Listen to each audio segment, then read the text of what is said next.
This is Jim, a firm believer in the existence of Bigfoot, and this is his girlfriend Kelly. Truth be told, she isn't much of a believer, but together they travel to the Trinity National Forest in Northern California. There, Jim plans to film his own footage of Bigfoot, influenced by the 1967 recording called Patterson-Gimlin. Context: the Patterson-Gimlin film is an American short film about an unidentified subject that filmmakers Roger Patterson and Robert Gimlin believed to be a Bigfoot. The footage was shot in 1967 in Northern California and has since been the subject of many attempts to authenticate or discredit it. The footage was filmed near Bluff Creek, a tributary of the Klamath River, about 25 logging road miles northwest of Orleans, California, in Del Norte County within the Six Rivers National Forest. And this is how the movie begins. Welcome to Random Recaps. In this video, I'm going to recap the movie. While on their way, Kelly lets her boyfriend know that although she's accompanying him, she doesn't believe in Bigfoot. She says, "How is it possible that over all these years, no one has ever found a Bigfoot body in the forest?" True. The two arrive in the town of Willow Creek, the Bigfoot capital of the world. I'm in Willow Creek, Mecca to the Bigfoot community. Everything there is Bigfoot related. Restaurants, murals, statues, even a sighting. The two stop to eat, and in the restaurant, they find a poster of a missing woman named Mary Ann. Jim decides to interview the locals, like this woman named Nita Rowley. He asks her about Bigfoot sightings, but the woman hasn't seen anything, doesn't know anything, and doesn't even believe in it. Not at all. Then they go to a Bigfoot bookstore where they interview a guy named Steve Stroifer. He tells them where the Patterson-Gimlin footage was filmed and shows them Bigfoot footprints discovered at Bluff Creek in 1958. Jim asks more about the Patterson-Gimlin sighting and how to get there exactly. Steve tells him he can show him a map to get there easily by road, and they'll reach a camping site. From there, they'll need to venture into the forest, following the creek until they reach the filming location. Kelly asks if it's dangerous to go there, and he says it is if you're not prepared, as it's a desolate place. After that, they meet with Tom Yamarone, an expert on the Patterson-Gimlin tape, and the writer of a song about that footage.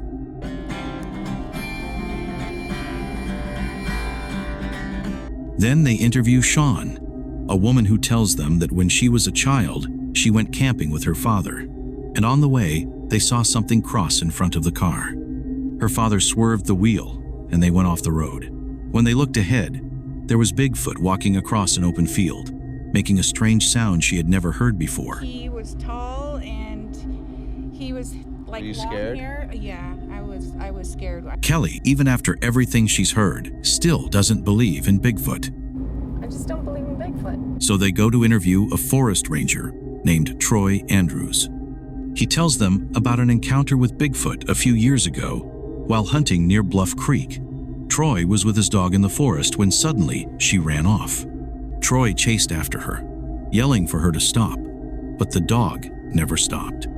Troy lost sight of her and only heard growls like those of a bear or something else. And when he found her, she was dead, split in half. Something or something. It just ripped poor Bella in half. Jim insists that it could have been Bigfoot, but Troy wasn't too sure about that. Kelly tells Jim that they should reconsider going into the forest alone, as it could be dangerous. But Jim, with his obsession to find Bigfoot, says they'll be fine. So the next day, they prepare to go into the forest in search of the Patterson-Gimlin filming location. But on the way, they encounter a guy who aggressively suggests they turn back to town. All right? Okay, we got Why it. don't you get the out of here? Turn that thing off. Okay. Jim ignores him and finds another route to reach the point where they'll start walking along the path that will take them to Bluff Creek, the site of the Bigfoot sighting. The couple begins walking through the forest, but after some time they decide to camp. Hey babe, come here. Come here, I want to show you something. Jim finds a creek, and after showing it to his girlfriend, she gets into the water. After bathing, when they return to the tent, they find it destroyed, with Jim's clothes scattered everywhere. What is my sock doing in the tree? Kelly wants to go home, but Jim says it's nothing, probably just a bear. It's a bear? Oh, great. That makes me feel good. That night, Kelly hears and says she sees something large moving near them. Jim quickly grabs the camera, but it was only a raccoon. After that, Jim takes the opportunity to propose to Kelly, but she rejects him, thinking it's too soon, and prefers that they move in together first. Jim understands, and they kiss. After a while, Jim hears strange noises outside the tent, but Kelly didn't hear anything, so she suggests he go to sleep. Until, after a few seconds, they do hear something. They both wait to see if they hear anything else. Kelly thinks it might be the guy they encountered on the road trying to bother them. That one was closer. They hear another different noise, like shrieks or vocalizations. And upon hearing more noises, Kelly thinks it might be people nearby trying to mess with them. Jim believes the sounds are made by Bigfoot, but Kelly, being skeptical, tries to find a more logical explanation. The sounds stop, and the couple thinks whatever it was has left, until they hear this.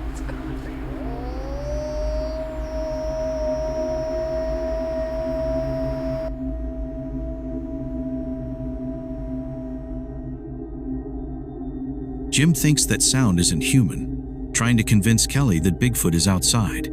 More strange sounds are heard, this time like a woman crying.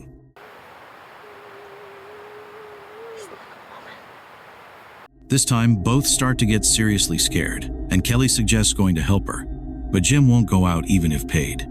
Kelly also suggests turning off the camera light, thinking that whatever is outside is attracted to it. Jim listens to her, but when they turn it off, they hear something approaching their tent. They turn the light back on, and whatever is outside starts walking around the tent, even hitting it. Hearing that the creature is still lurking nearby, Kelly can't help but scream. The creature approaches them, trying to enter the tent.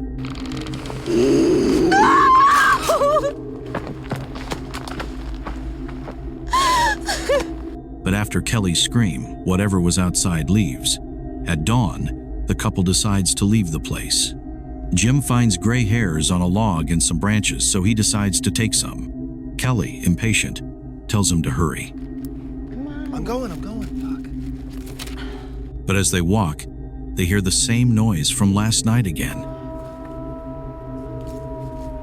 The couple continues walking, desperate to get out of the forest, but Kelly realizes they've been walking in circles and ended up at the same log where Jim collected the gray hair. That's not the same Yes, tree. I have it on the fucking film. We have it, Jim. Kelly gets desperate, and they decide to keep walking, but without knowing exactly where to go. They hear the wails again while someone throws rocks at them. All right, let's go. They run to a creek where they find Bigfoot footprints. The creature starts chasing them. Terrified, they decide to run and take refuge under a tree, protecting themselves only with a branch. After a while, the couple decides to move to try to get out of the forest. But then they find the woman who was crying, naked. A creature appears and attacks them, dragging Jim across the ground until killing him.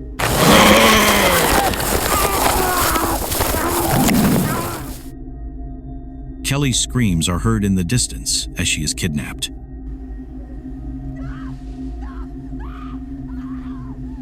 The naked woman was the missing woman from the poster the couple had found in town. She, lost in the forest, went mad and ended up being kidnapped by the creatures living there, imitating their sounds. Probably, that will be Kelly's fate as well. In the end, 3 roars from 3 different creatures are heard in the distance.